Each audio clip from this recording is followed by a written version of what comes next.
Bueno, pues retomamos la clase. Les recordamos que pueden ir haciendo sus preguntas por escrito en el chat, que van a ser contestadas. Si es posible, les daremos la respuesta más adecuada de acuerdo a la pregunta. Al final de la clase se van a disponer aproximadamente unos 15 minutos para responder las consultas que tengan sobre la clase o sobre los contenidos que hemos estado conversando. Antes de hacer el corte, hablamos de los criterios para la identificación de discurso de odio y justamente de los criterios que el plan de acción de Rabat había propuesto y las objeciones que merecían entre esos 6 criterios fundamentalmente los dos últimos, que tienen que ver con fundamentalmente el alcance y magnitud de la audiencia del discurso de odio y la probabilidad o inminencia de riesgo de que se produzca la comisión efectiva de la acción incitada. Por ejemplo, un llamado a asesinar a un grupo afrodescendiente, la probabilidad de que ese llamado efectivamente se materializara en violencia física o asesinato de alguna persona afrodescendiente. Esos criterios han sido objetados y por eso queríamos, en función de que la intención es darles herramientas prácticas para que cuando se vean enfrentados a este tipo de situaciones puedan identificar fácilmente un discurso de odio, un criterio alternativo académico eficaz para que mediante la conceptualización de cuál es la situación y cuáles son sus particularidades, poder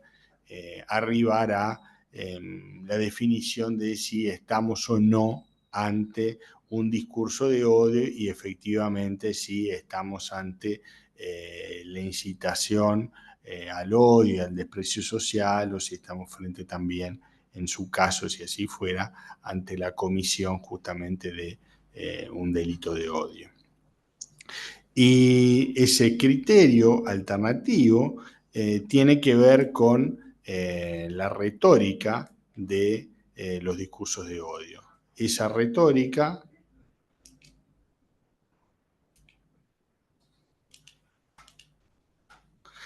esa escala retórica del discurso de odio es la que nos va a evidenciar, nos va a hacer patente si estamos efectivamente hacia un discurso que, aunque pueda no ser compartido por nosotros, puede inclusive concitar algún grado de censura social o considerarse poco aceptable, no configura un discurso de odio, y cuando en función de esa retórica sí lo estaría configurando, y son los criterios que propone Bajador y que en ese sentido han configurado un esquema de mucha más sencilla aplicación y más rápida conceptualización para que facilite a nosotros mismos, ¿verdad?, a los funcionarios públicos, cuando estamos actuando, poder detectar si estamos en presencia de un discurso de odio o no. Ese discurso de odio, efectivamente, tiene una pirámide retórica que ejemplifica Bajador, con colores que no son caprichosos, sino que buscan efectivamente evidenciar el aumento de esa violencia simbólica que propone el discurso de odio. Y lo conceptualiza en escalas que muestran una progresión de formas de comunicación relativamente inofensivas hasta extremadamente peligrosas. Esas formas de comunicación tienen distintos niveles, como ustedes pueden ver en la pirámide, y que esos niveles de retórica nos posibilitan identificar cuándo la comunicación se vuelve potencialmente dañina o peligrosa. Entonces, en los niveles superiores, que serían del cuarto al sexto, representan formas de comunicación que muy probablemente pueden conducir a daños reales, mientras que los niveles de 1 a 3 representan formas de desacuerdo que aunque puedan ser desagradables, generalmente, podrían llegar a desembocar, pero generalmente no es así, no conducen a violencia física, aunque sí pueden constituir otro tipo de violencia. Esa escala, que comienza con el color verde, porque es el aceptable, inclusive puede ser saludable en términos civilizados y así es considerado en una sociedad democrática, tiene que ver con lo que tiene que ver con el desacuerdo. El desacuerdo es natural en una sociedad democrática, es saludable y forma parte de la propia convivencia dentro de una sociedad pluralista, en la que conviven diferentes modos de ser, diferentes modos de vida, diferentes preferencias legítimas, que provocan desacuerdos o inclusive diferentes puntos de vista a nivel de ideas y creencias sobre cómo debe conducirse la sociedad en la que habitan los residentes o ciudadanos en ese determinado territorio. Y el desacuerdo supone una retórica que incluye, discrepar a nivel de una idea o creencia, y las respuestas incluyen el desafío a afirmaciones, a ideas, creencias, o a intentar cambiar un punto de vista. Es el natural debate en una sociedad democrática y republicana. Para hacerlo más sencillo, el propio Bajador ha propuesto ejemplos que nos facilitan a nosotros, porque es lógico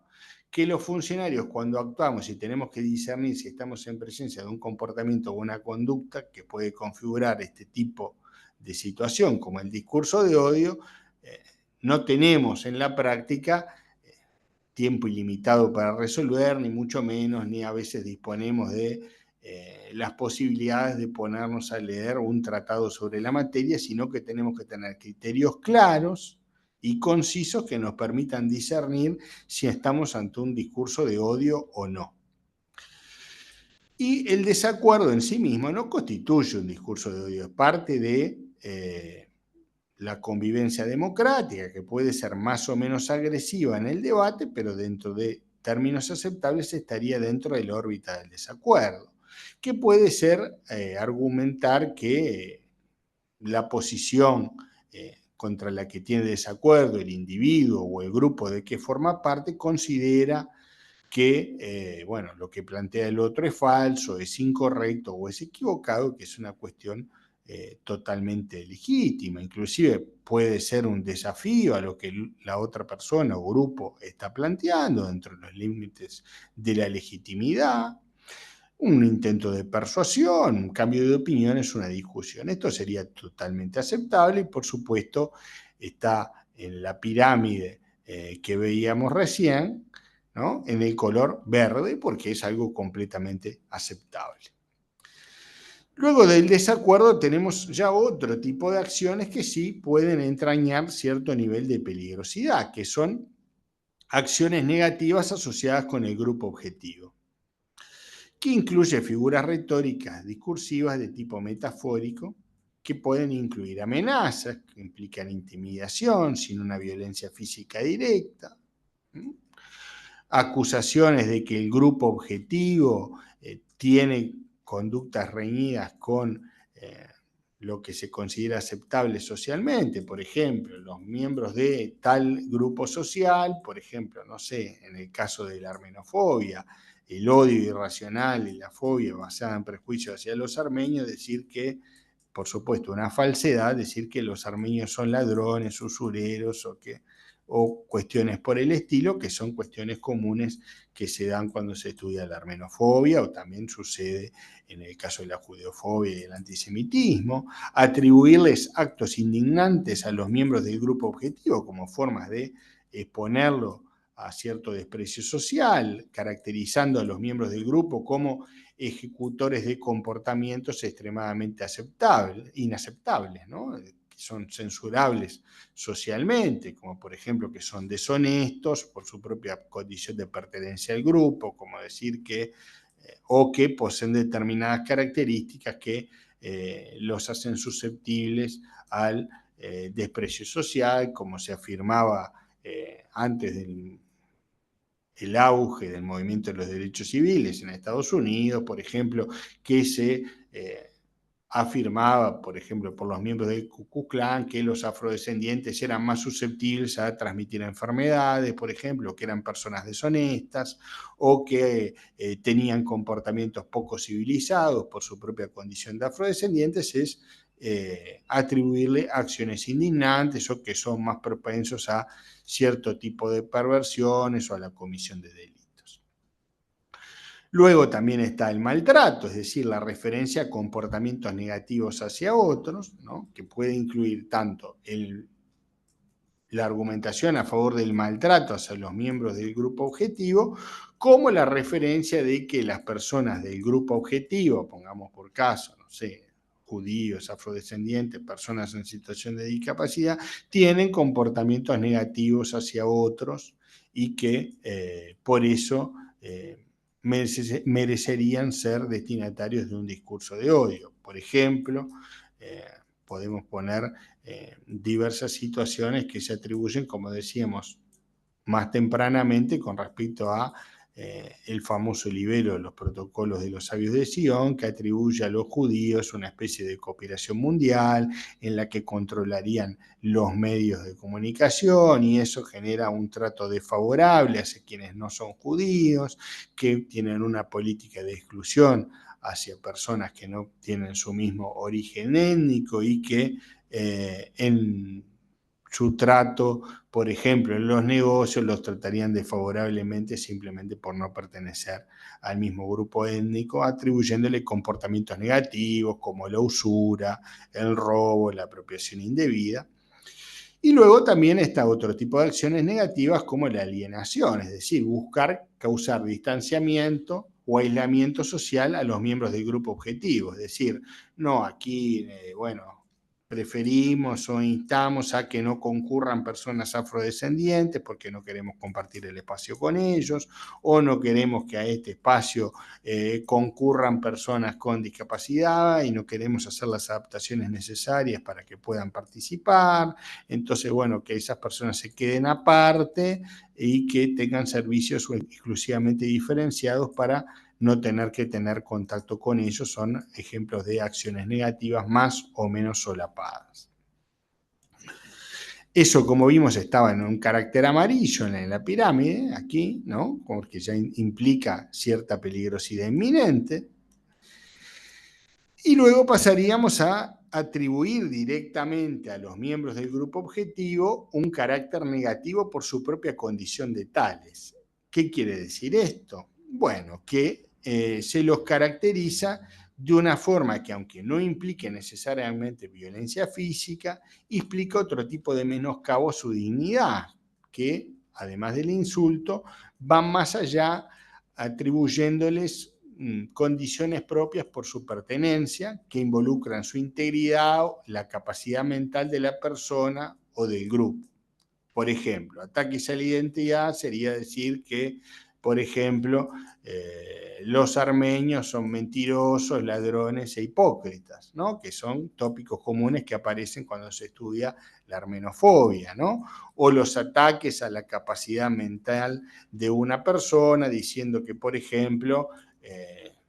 no sé, pongamos por caso, los gallegos son todos burros, ¿no? Que es otro estigma y característica social que está ampliamente difundido y que dio origen a diferentes burlas y estereotipos con respecto a las personas de Galicia y por extensión contra los españoles en general, ¿no? Situaciones similares se ven, por ejemplo, en el contexto de los países lusófonos, ¿no? Por ejemplo, en el caso de Brasil, con respecto a los portugueses, que se da una situación análoga. Entonces, son cuestiones de amplia difusión social que han tenido cierto grado de naturalización, pero que desembocan en características que atacan a la integridad de la persona. O sea, la persona no puede dejar de ser gallega, ¿no? Y no va a poder sustraerse ese ataque de discurso de odio y decir, bueno, estos son todos personas que no tienen la capacidad mental necesaria para hacer tal cosa. Lo mismo puede suceder en el caso de personas que con algún tipo de problema de salud mental, en función de estar en una determinada situación de discapacidad, bueno, puedan ser objeto del mismo trato. Es decir, bueno, esta persona como tiene determinada dificultad, que no necesariamente puede ser una discapacidad, sino que tiene una dificultad de aprendizaje, bueno, en función de eso, ser caracterizado como una persona que tiene un nivel descendido de inteligencia, lo que habitualmente se decía burro, ¿no? Una persona que es incapaz de aprender o que no puede aprender nada, o tildarlo en función de eso porque tiene algún tipo de problema de salud mental, pongamos por caso,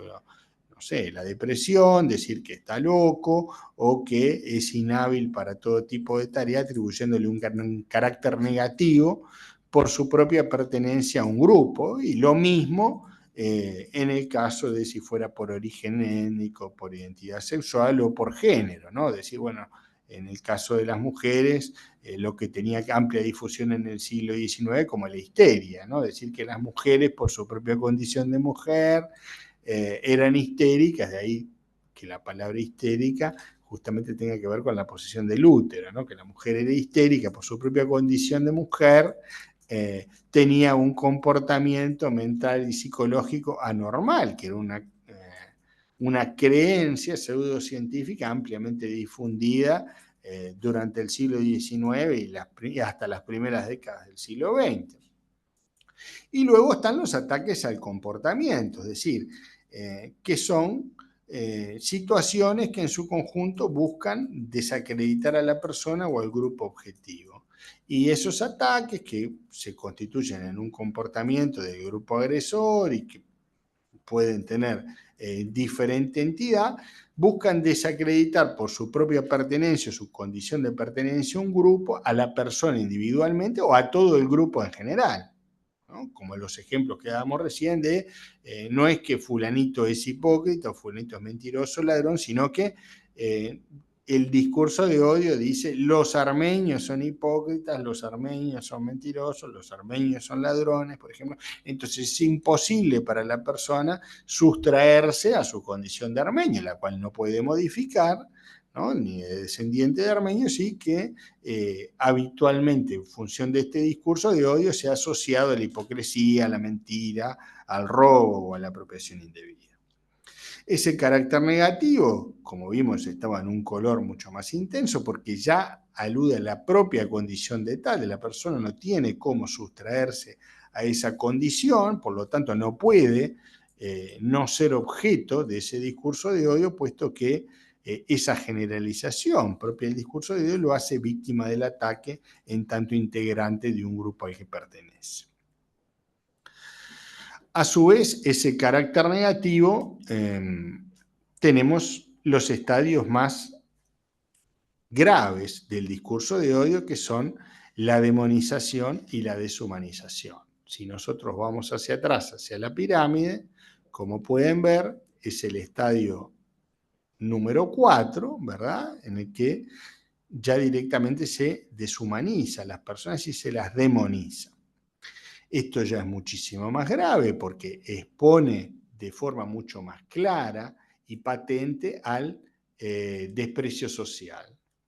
y puede configurar con mucha mayor probabilidad, con mucha mayor frecuencia, actos de no solo de violencia simbólica y discursiva, sino física, algunos muy habituales y extremadamente extendidos, no solo en fake news a través de las plataformas, sino en numerosas publicaciones de diverso tipo, que no solo suelen ser, como a veces tiende a asociarse, publicaciones en portales de noticias o directamente la publicación en sí misma en una red social, sino que aparecen en los comentarios en estas publicaciones, que no son menos importantes y que constituyen expresión de las personas que tuvieron contacto con la noticia. Entonces, por ejemplo, una noticia que aparentemente puede ser totalmente inofensiva y no relacionada con la cuestión de un determinado grupo objetivo de discriminación histórica, por ejemplo, una noticia que hable de los judíos, en que los comentarios hagan alusión a que los judíos son ratas, ¿no? que es una caracterización bastante común durante el nazismo. Lo mismo sucedió durante el genocidio de Ruanda, en el que la mayoría étnica hutu caracterizaba como cucarachas a los tutsi, que debían ser exterminados, ¿no? La demonización y la deshumanización es una característica muy frecuente en los discursos de odio que buscan incitar al desprecio social e incitar hacia la exclusión y más tarde hacia la violencia física ante la sociedad, volver a estas personas objetivo de violencia. El caso de la deshumanización con la asimilación con los primates, ¿no? Una categoría utilizada largamente y que ha sido motivo de estigmatización durante muchísimo tiempo, durante décadas, hasta época bien entrada del siglo XX y que sigue perviviendo en los discursos de hoy, la asimilación de los afrodescendientes con primates, con monos. Ha sido un discurso de amplia naturalización durante décadas y que pervive como elemento de discurso de odio.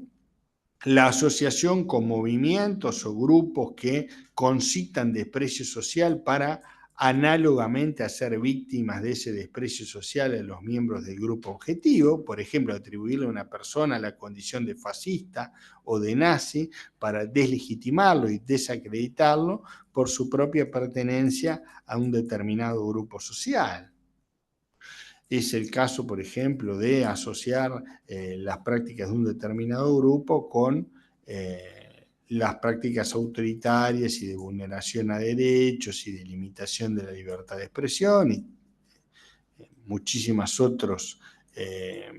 casos de vulneración que se han dado durante el régimen nazi y durante el fascismo en Italia y otros regímenes análogos, atribuir a una persona o a un grupo la condición de nazi o de fascista, automáticamente lo va a demonizar y lo va a exponer al desprecio social. Luego también, además de deshumanizarlo, es decir, de infravalorarlo, también está la táctica muy recurrente en el discurso de odio de asignarle a ese grupo social características suprahumanas, atribuyéndole características malignas sobrenaturales. Es decir, que por la propia pertenencia a un determinado grupo, esa persona o ese grupo de personas va a tener posibilidades de ejecutar actos contrarios al bienestar social y propios de una malignidad sobrenatural, que por su propia condición de miembro del grupo va a ser una persona maligna y con malas intenciones. Esto está sumamente estudiado en el caso del antisemitismo, en el que se atribuye a las personas judías la posesión de una inclinación hacia el mal muy superior, una capacidad de ejecutar estrategias para dominar a los demás de forma muy superior a la que pueden tener otras personas con otros orígenes étnicos, atribuyéndole unas características que en definitiva son sobrenaturales, suprahumanas, para lograr dominar a los demás. Otra imagen retórica muy frecuente en los discursos de odio y que los caracteriza con asiduidad es la asimilación a un grupo social o a personas a una enfermedad contagiosa o letal, ¿no? Es decir, por ejemplo, tales personas son un cáncer social o son un cáncer en la sociedad, que tiene una doble connotación. Por un lado, lo vuelve objeto del desprecio, es decir, las personas en situación de discapacidad son un cáncer social porque generan tales y cuales problemas sociales, ¿no? Para exponerlos al desprecio social, y a su vez exponerlos como asociarlos al cáncer, por ejemplo, o cualquier otra enfermedad letal, los hace algo, los hace objetivo de ser vistos como un peligro inminente para los demás. O sea, ya no solo es que son indeseables, sino que además, siendo asociados con enfermedades letales, no solo son indeseables, sino que son peligrosos. Nadie va a querer tener a su lado a una persona que se ha asociado con una enfermedad letal o que se ha visto como un cáncer. Automáticamente eso lo expone al rechazo social, y lo mismo sucede en la deshumanización con caracterizar a estas personas o, por ejemplo, exponer caricaturas o elementos de protesta o de pseudo protesta que vehiculicen discursos de odio en las que un integrante de la etnia o alguna persona conocida de la etnia, o atribuyéndole características en general, la persona sea vista como una entidad no humana y amenazante, como un monstruo, ¿no? Por ejemplo, decir que, bueno, como sucedía durante el nazismo histórico, que los judíos eran monstruos que transmitían enfermedades, y se daba varias de estas categorías juntas para exponer una supuesta malignidad de las personas judías con el fin de sustraerles sus derechos, bueno, por supuesto, apropiarse de sus bienes, como también sucedió durante el genocidio armenio, y en última instancia excluirlos del cuerpo social para finalmente exterminarlos, como ha sucedido en los casos de violencia más extrema, que los discursos de odio, al no haber sido frenados en etapas anteriores, han desembocado en episodios de violencia física y, por último, en episodios de violencia masiva que dan por caso la ocurrencia de genocidios, como ha sucedido en el siglo XX, perpetrado por el Estado turco, el Imperio Otomano contra el pueblo armenio, el Holocausto durante la Alemania nazi, el genocidio de Camboya, de Ruanda y otros ejemplos que podríamos citar. Esa deshumanización y demonización da paso a un estadio de violencia en que la retórica incluye infringir daño físico o metafórico, aspiracional o muerte, es decir, que las respuestas incluyen llamados a la violencia literal o a un daño metafórico. ¿Qué quiere decir esto? Bueno, que ya directamente el discurso de odio incluye un llamamiento a la violencia o a la exclusión de los miembros del grupo objetivo. Ejemplos de retórica violenta son vocablos que pueden ser identificados fácilmente como golpear, torturar, anular, violar o expulsar, ¿no? Alguien que va a ser expulsado probablemente esté cerca de estadios superiores en que el impacto de esa retórica conduce a acciones violentas reales, físicas, no solo ya simbólicas, que también tienen un impacto real, pero en las que la violencia física ya se pone de manifiesto y da lugar a la comisión efectiva de los actos de odio mediante violencia física y la creación de un ambiente de miedo y amenaza que expone al grupo objetivo al desprecio social, y una vez aislado lo hace mucho más fácilmente. De esto sobran evidencias en contextos de violencia masiva, que luego de creado este ambiente de miedo, de segregación y de amenaza, inmediatamente se pasa a actos de violencia efectiva, física, contra los miembros de los grupos objetivos. Esa violencia final tiene como objetivo la muerte, ¿verdad? El último caso desemboca en el asesinato y en políticas que llaman literalmente a la muerte, la aniquilación, la exclusión mediante la pérdida del derecho a la vida de los miembros del grupo objetivo. Esto se puede ver a través de figuras retóricas que incluyen la posibilidad de matar o eufemismos como aniquilar o destruir a miembros del grupo que persiguen el mismo fin. O sea, la aniquilación o la destrucción de grupos o personas pertenecientes a los grupos objetivos no tiene otro fin que incentivar la violencia física masiva contra los miembros del grupo. Estas expresiones directas sobre eliminar físicamente a personas o grupos representan el nivel más extremo de esta violencia que ha dado caso a los genocidios, por su parte. Y las herramientas prácticas incluyen, bueno, justamente identificar estos indicadores de prejuicio, como hemos dicho, con algunos vocablos, palabras clave, actitudes clave, entrevistando a las personas que denuncian este tipo de violencias, especializando en preguntar justamente sobre estos indicadores. Bueno, basado en esta escala de discurso de odio, tenemos ciertas palabras clave para identificar, bueno, si la persona pudo haber sido objeto de un discurso de odio o no, y analizar el contexto en el que se pueden haber producido otras acciones similares anteriormente. ¿Qué quiere decir esto? Bueno, ver si hubo antecedentes contra miembros del grupo objetivo de denuncias anteriores, de eventos similares contra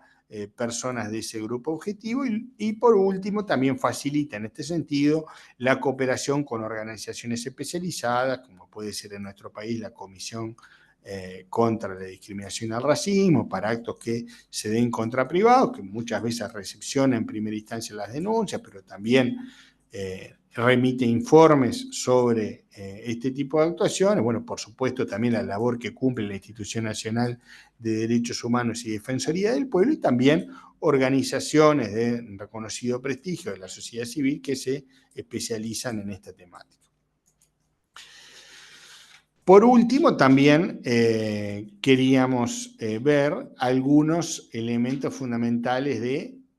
elementos prácticos de cómo estamos en Uruguay en los discursos de odio y un discurso de odio concreto como el análisis del antisemitismo en Internet y lo que tiene que ver con la situación en nuestro país, cómo son las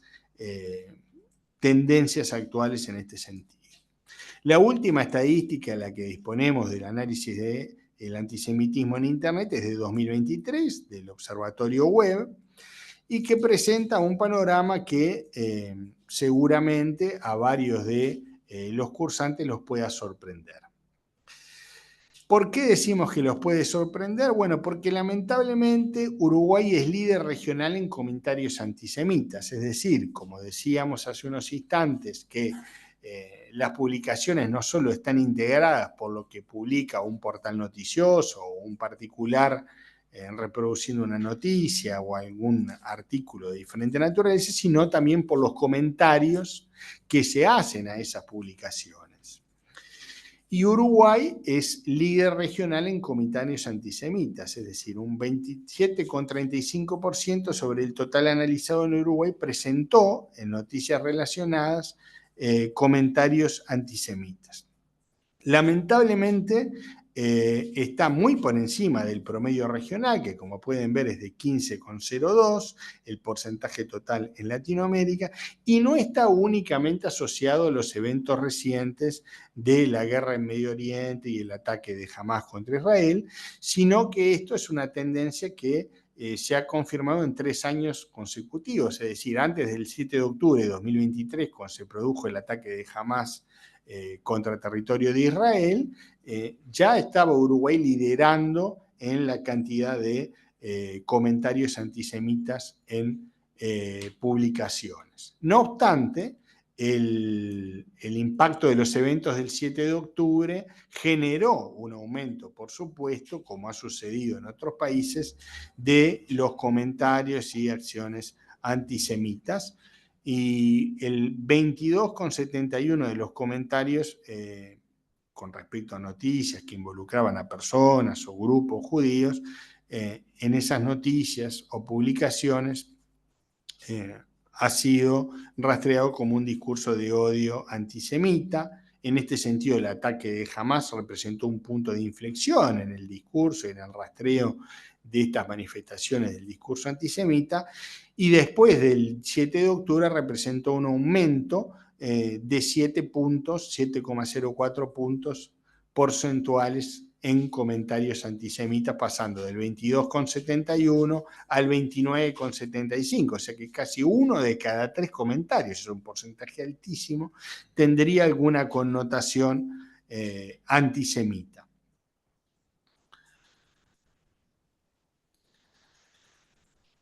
¿Cuáles son los discursos antisemitas predominantes? Es decir, ¿cómo podemos tener elementos prácticos para identificar este discurso antisemita? Bueno, uno de ellos, como veíamos en la escala de Bajador, es la equiparación con el nazismo, ¿no? Por ejemplo, en Palestina hace lo mismo que hicieron los comentarios nazis, era uno de los comentarios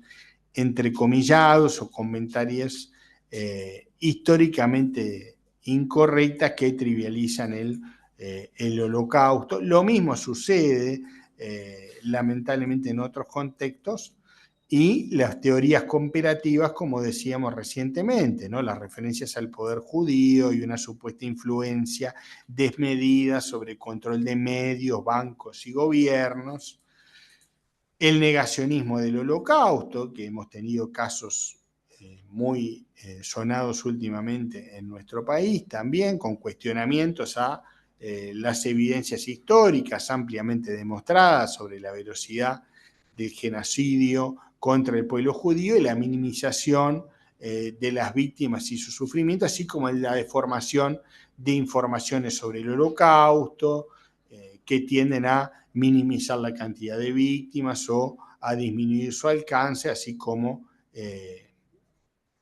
la importancia de este genocidio sobre otras víctimas, como personas con discapacidad, testigos de Jehová, personas con identidad,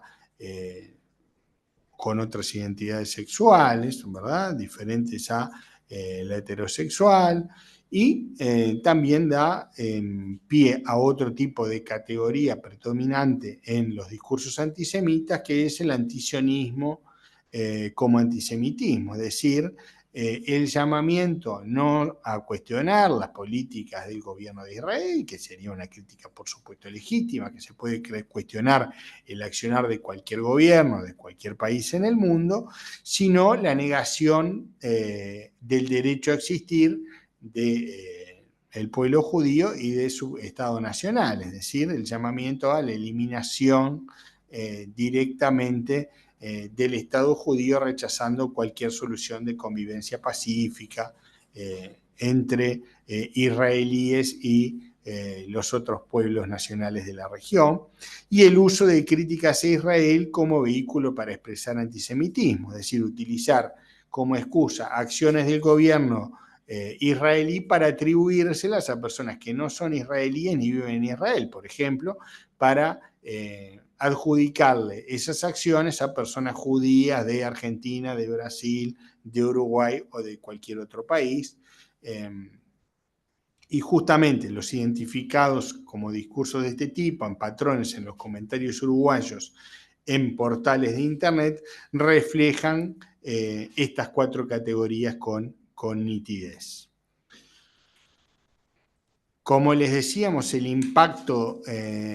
post-7 de octubre en la proliferación de estos discursos ha sido mucho más notorio en Uruguay que en otros países de la región. Como vemos en Argentina, Brasil y en el promedio regional, si bien ha habido un aumento, ha sido mucho menor que en el caso de Uruguay, lo cual ha puesto la alerta internacional sobre el aumento del antisemitismo en nuestro país y la importancia de combatir estos discursos de odio para que los ciudadanos judíos uruguayos, o inclusive, porque es muy común en los discursos de odio, también evitar el ataque, el discurso de odio contra personas asociadas a estos grupos. Muchas veces ni siquiera es hacia personas que efectivamente sean judías, sino a personas o instituciones que se relacionan con judíos, o que quien propaga el discurso de odio entiende que es una persona asociada a... A ver, ahí alguien que tiene el micrófono abierto, por favor, si lo puede silenciar. Gracias. Justamente estos discursos de odio no se caracterizan por hacer énfasis en la exactitud de la propagación de su discurso de odio, sino que cualquier persona asociada a la comunidad judía o que los propagadores del discurso de odio consideren que tiene contacto con la comunidad judía o que simplemente no rechaza a personas judías, puede ser también objetivo de estos discursos. Ese análisis comparativo regional marca que Uruguay encabeza con el 27,35% de porcentaje en los comentarios antisemitas, con un 12% sobre el promedio regional, muy por encima del promedio de Argentina, con un 9,69%. Esto es especialmente significativo considerando que Argentina tiene la comunidad judía más grande de Latinoamérica y que aún así el porcentaje es menor que en Uruguay. Y lo mismo sucede en Brasil, todos países en el que si bien ha habido un aumento, no ha sido tan significativo como en Uruguay. Y justamente era importante traer estos números a colación para tener presente que, contrariamente a lo que a veces solemos creer los uruguayos con respecto a nuestro propio país, sí se dan discursos de odio, se dan con una proliferación muy importante. Este problema está aumentando exponencialmente en forma sostenida. Hemos mostrado la incidencia en los últimos 3 años y nos interpela como sociedad y como funcionarios para combatir estas acciones, porque está ampliamente demostrado, en esto la literatura académica es coincidente, la permisividad con respecto a los discursos de odio involucra que del grupo objetivo se pase a nuevos grupos objetivos, es decir, primero ese grupo va a ser objetivo y luego los discursos de odio van a seguir proliferando contra otros colectivos y van a alcanzar paulatinamente círculos concéntricos cada vez mayores, es decir, cada vez va a alcanzar a más grupos en la medida que se permita la proliferación de los discursos de odio. Esto está ampliamente demostrado en la literatura y sobran ejemplos históricos concretos. Alcanza con estudiar lo que ha sucedido en los principales regímenes autoritarios y lo que ha sucedido en el deterioro de la convivencia democrática en numerosos estados donde se ha comenzado a producir este tipo de ataques, ya no solo en forma discursiva, sino que han dado paso a la violencia física, como ocurrió recientemente en Holanda durante la Champions League, en que ciudadanos israelíes fueron objeto de violencia en las calles de forma más o menos organizada. Entonces esto se ha ido replicando en diferentes contextos y también interpela a nuestras sociedades.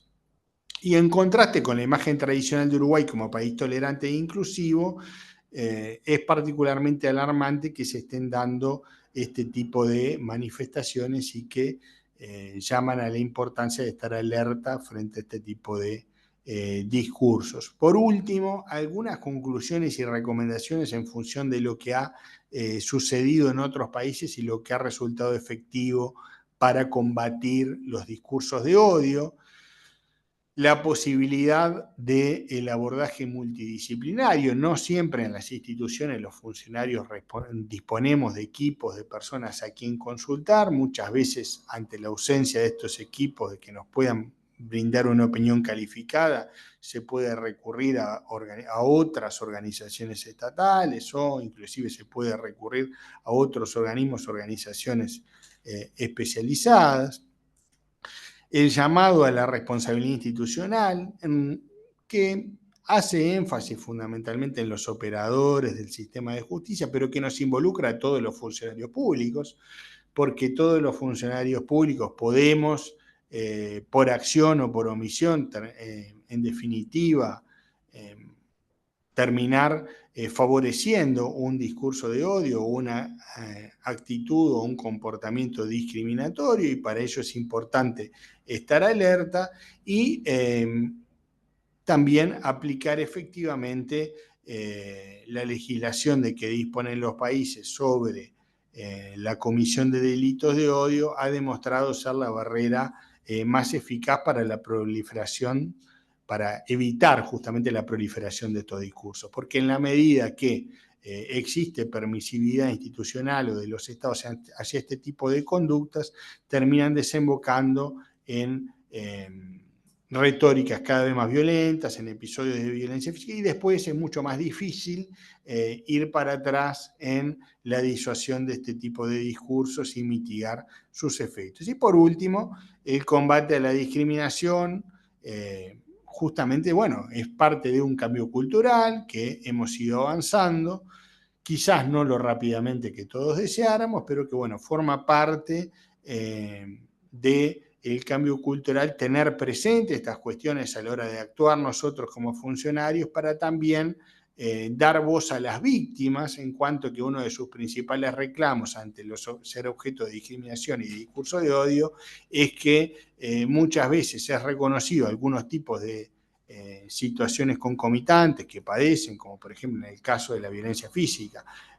las lesiones graves que han padecido, sí, han sido conceptualizadas, pero no el origen de esa violencia que tiene que ver con la discriminación y los discursos de odio de los que fueron objeto. Por último, les dejo disponible la bibliografía y la presentación que va a quedar disponible para todos ustedes, y quedo a la orden para las preguntas que hayan ido formulando. Les agradezco su atención, ha sido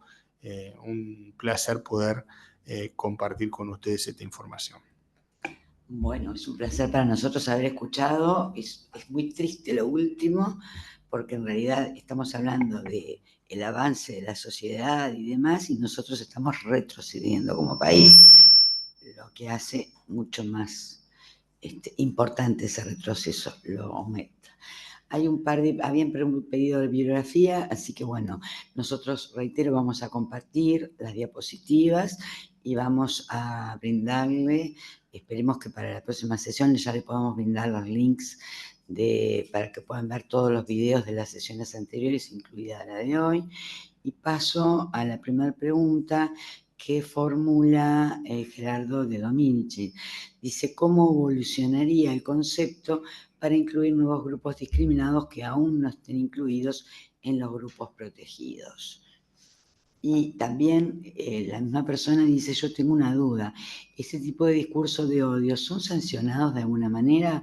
Porque vi en las marchas de feministas, sin tener nada en contra de ellas, pero varias veces trataron a los hombres como fascistas y feminazis. Después de salir a la calle a insultar al que no le agrade, siguen con su vida como si nada, y cada año se intensifica la agresión en dichas marchas. Eso no es una forma de discriminación e incitación al odio. No, perdón, esto lo plantea Mayra Hernández. Ahí van dos preguntas, después hay otro. Bien, voy en orden. En cuanto al alcance de los grupos protegidos son los históricamente discriminados porque ha habido una acumulación de conocimiento y una acumulación de evidencias sobre su situación desfavorable con respecto a la igualdad ante la ley o a las posibilidades de acceso a diferentes servicios. También en esto hay amplia literatura, como por ejemplo lo exponíamos con las personas en situación de discapacidad, los afrodescendientes, grupos que históricamente han sido objeto de discriminación, como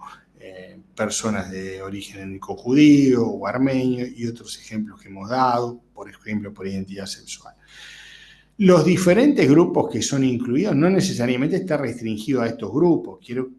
que quede claro y eso es importante aclararlo. Cualquier grupo en sí mismo puede ser objeto de un discurso de odio, no está limitado a estos grupos. Sí, estos grupos han sido los que históricamente han sido considerados como desfavorecidos, pero cualquier manifestación de discurso de odio, por ejemplo, por origen nacional, con respecto, por ejemplo, a los migrantes, ¿no?, a los ciudadanos que están residiendo en nuestro país y que por su origen nacional puedan ser objeto de discriminación, con los que convivimos diariamente, como venezolanos, cubanos, dominicanos, etc. Es un ejemplo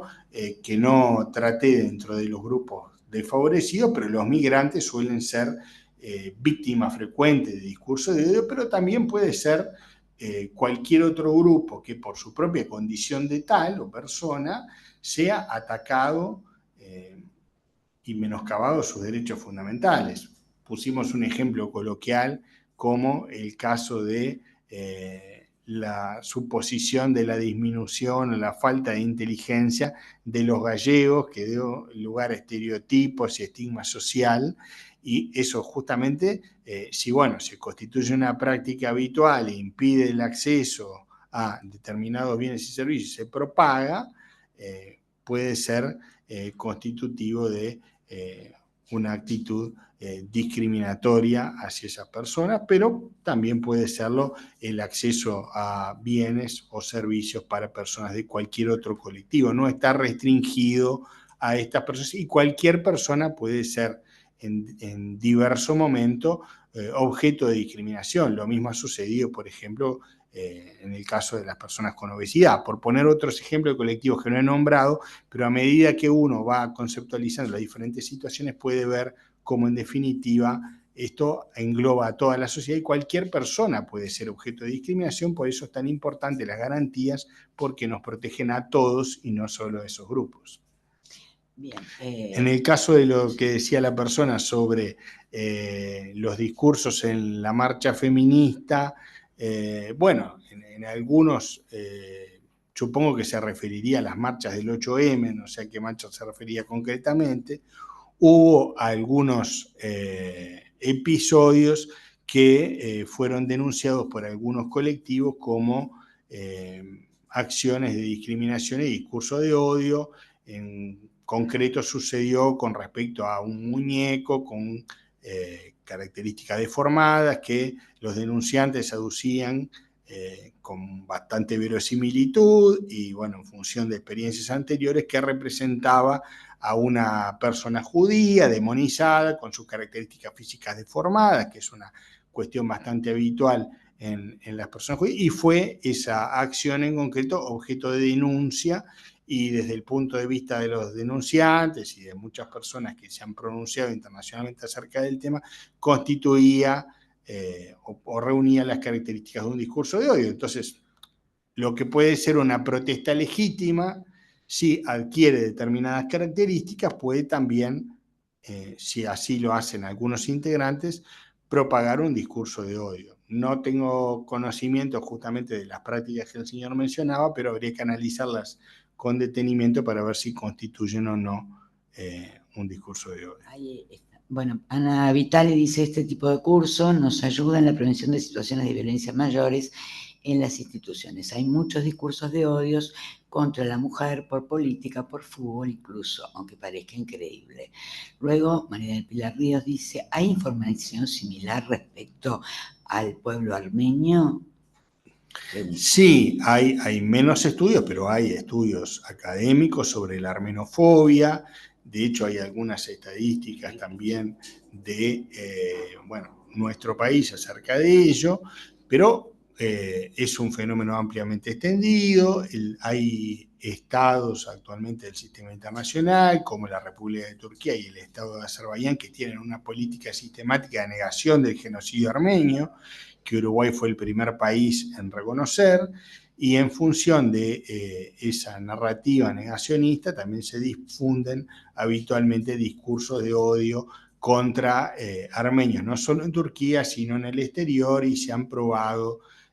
que se han ejecutado por parte de empresas y entidades que tienen conexión directa con esos dos países, diversas estrategias para limitar el acceso de personas de origen armenio a determinadas instituciones o instancias. Sí, existen estudios similares. ¿El libro? Bueno, sí, hay también libros publicados en nuestro país sobre el genocidio armenio, sobre el reconocimiento del genocidio armenio, algunos de colegas y otros que hemos aportado nosotros en cuanto a la enseñanza del genocidio armenio en los diversos niveles de educación. Bien. Natalie Grassi plantea lo siguiente: de acuerdo a los elementos identificatorios mencionados, entiendo que podría considerarse discriminatorio la falta de acceso a las oportunidades que tienen las clases sociales en la franja de pobreza extrema o indigencia, teniendo en cuenta que no pueden acceder a ciertos servicios esenciales, no tienen cubiertas sus necesidades básicas y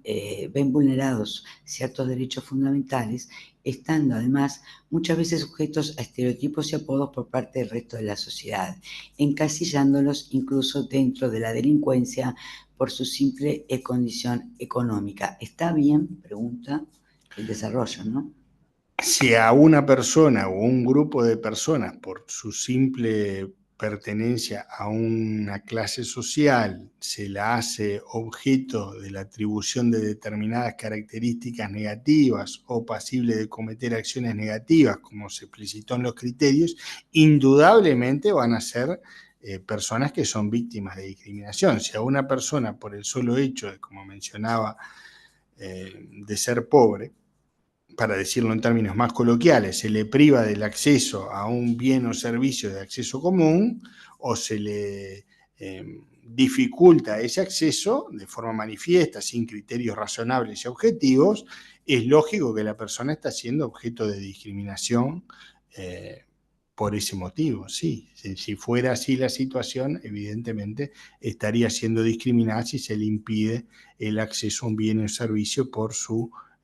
condición social. Bien, dice, ¿existen estudios estadísticos sobre otro tipo de discriminación? Ejemplo, afrodescendientes, homosexuales, personas con discapacidad, entre otros. La pregunta es de Aradil Magallanes. Y también hay una de Leticia Martínez que dice, ¿hay algún estudio que explique o asocie a qué se deben esos números en nuestro país? Bueno, en nuestro país hay algunas estadísticas, no todas refieren efectivamente a la discriminación, sino a la presencia de esos grupos poblacionales. Por supuesto que sí hay estudios sobre la discriminación contra los afrodescendientes, contra el antisemitismo, alguna otra encuesta que se ha realizado para ver cuáles son las percepciones de las personas con respecto a determinados grupos. No existe una amplia gama de estudios como puede existir en otras latitudes, pero algunos estudios hay y muchos de ellos son accesibles fácilmente a través de Internet. De todas maneras, toda información estadística que se siga acumulando contribuye a tener una mejor percepción del problema. Quizás para algunos de ustedes, si yo hoy no hubiera traído estas estadísticas, ¿no?, que muestran efectivamente cuál es la situación de la proliferación del discurso antisemita en Internet, que vamos a abordar más en concreto cuando tenga la próxima clase con ustedes dentro de la semana que viene. La clase siguiente va a venir Oscar Rorra a hablar justamente de la situación de los afrodescendientes, que es muy importante acercar esa información, y yo después en la clase siguiente voy a abordar el antisemitismo. Bueno, vamos a hablar también de casos concretos de cuestiones que han involucrado el antisemitismo en el Uruguay, y hay estudios estadísticos, no son una cantidad demasiado importante, pero algunos existen sobre algunos de los grupos que mencionó. Esta pregunta capaz que la dejamos para esa clase, porque dice, ¿podemos considerar críticas y oposiciones a la Iglesia protestante como indirectamente o encubiertas acciones antisemitistas, ya que éstas utilizan la bandera de Israel y la Biblia, por ejemplo? Habría que ver cómo son las acciones, en qué contexto y hacia quién van dirigidas. O sea, en forma tan general, no es posible ser categórico sobre si constituiría la acción en sí misma un discurso de odio. Si reúne las características de las que hablamos recién en los criterios, sin duda que sí. Habría que analizar los casos puntuales, porque, a ver, no todo desacuerdo o crítica constituye un discurso de odio, pero si es una crítica por la condición de tal y que la atribuye en función de eso actitudes y acciones negativas por la propia condición de la pertenencia a un determinado colectivo, así como se dijo que es válido para los otros, también sería una acción discriminatoria hacia ese grupo, aunque habría que analizar el caso puntual al que refiere. Bien. Ha despertado mucho interés porque tenemos muchas preguntas. Otro comentario dice así, es importante, creo, hacer un trabajo multidisciplinario, pero hacerlo a conciencia y no cada uno en su chacra, sino mancomunado con otras instituciones y que se refleje en la ejecución de herramientas alcanzables para todos como derecho, lo dice Mónica García. Washington Pereira dice, cuando el discurso emana protegido por los fueros, y entre comillas dice sin distinción de colores, cierra comillas, y promueve la segmentación social. Por ejemplo, sembrar la aporofobia, el rechazo a migrantes y otras comunidades resulta sumamente peligroso y nos interpela hasta qué punto puedo decir cualquier dislate y no ser responsabilizado. Sí, justamente va en la línea de lo que decíamos, de que bueno, en la medida que exista permisividad hacia estos discursos, lo único que provoca lamentablemente es su aumento, como está demostrado en diversos contextos y estudios a lo largo y ancho del mundo. Bueno, muy clara la capacitación, felicitan al docente, que fue interesante la exposición, muchos, me lo Muchas transmiten por los gracias. Zoom, Muchas gracias. es cierto, yo lo suscribo también, porque ha mantenido el interés toda la sesión. Preguntaron de qué modo vamos a compartir el link y las diapositivas. En la próxima sección se las escribimos en el chat y ustedes pueden acceder a través del chat. No les prometemos mandar por mail porque son muchos y excede nuestra capacidad de estar mandando a cada rato mail. No tenemos funcionarios, tenemos una muy única funcionaria y un colaborador. Que son muy buenos, pero son pocos. Pero son pocos y tenemos muchas tareas. Pero sí, como agregar algo que estábamos hablando en el corte, de plantear, trasladarlo a la doctora Ferrero, la posibilidad de firmar un convenio, repetir la capacitación y comentar que yo justo ayer estuve, el martes pasado, en el Instituto de Derechos Humanos, que por eso no pude asistir, y vamos a trabajar con el tema discapacidad, así que eso se va a sumar en un trabajo que tenemos que hacer, como acaban de decir por acá, entre todos, para ir mejorando como sociedad. Muchas gracias a los presentes y al docente en particular, bueno, y a los colaboradores acá. Muchas gracias a todos, muchas gracias a los funcionarios que hicieron posible también que ustedes puedan interactuar con nosotros. Gracias a la doctora María Leiles, que siempre hace posible nuestra presencia y su apertura e interés con estos temas. Y nos estaremos reencontrando en la próxima clase, que el tema será sobre afrodescendencia.